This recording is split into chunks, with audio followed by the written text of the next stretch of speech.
যুব এশিয়া কাপের ফাইনালে ভারতকে 59 রানে হারিয়ে শিরোপা জিতেছে বাংলাদেশের যুবারা। দুবাই আন্তর্জাতিক স্টেডিয়ামে টানা দ্বিতীয়বারের মতোই শিরোপা উঁচিয়ে ধরে দেশের তরুণ ক্রিকেটাররা।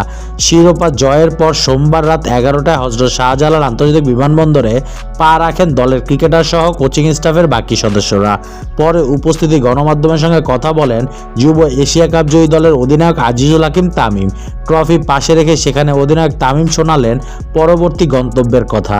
এশিয়া সেরা হওয়া দলের অধিনায়ক শোনালেন বিশ্বকাপ জয়ের আশা। আমাদের জন্য বিশ্বকাপ হবে সবচেয়ে বড় পরীক্ষা। আমরা প্রস্তুত হচ্ছি, আরও ভালো কিছু করার লক্ষ্য নিয়ে এগিয়ে যাচ্ছি। দুবাইতে প্রবাসী দর্শকদের মুখ থেকে জয়ের আগে ভেসে আসছিল তাকবীর ধ্বনি। সেই সময় দর্শকদের তাতিয়ে দিয়েছিলেন জুনিয়র তামিম। মাঠের সেই সমর্থন নিয়ে বলেন, গ্যালারি থেকে যখন আল্লাহু আকবার ধ্বনি শোনা যাচ্ছিল সেটা একজন মুসলমান হিসেবে আমাকে ভীষণ গর্বিত করেছে। আমাদের সমর্থনে যারা সকাল থেকে মাঠে ছিলেন তাদের জন্যই আমরা খেলাটা আরো বেশি উপভোগ করেছি।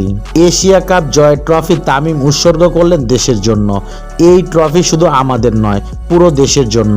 মাঠে প্রবাসী দর্শকদের সমর্থন দেখে মনে হয়েছে আমরা শুধু খেলছি না, দেশের নাম উজ্জ্বল করছি।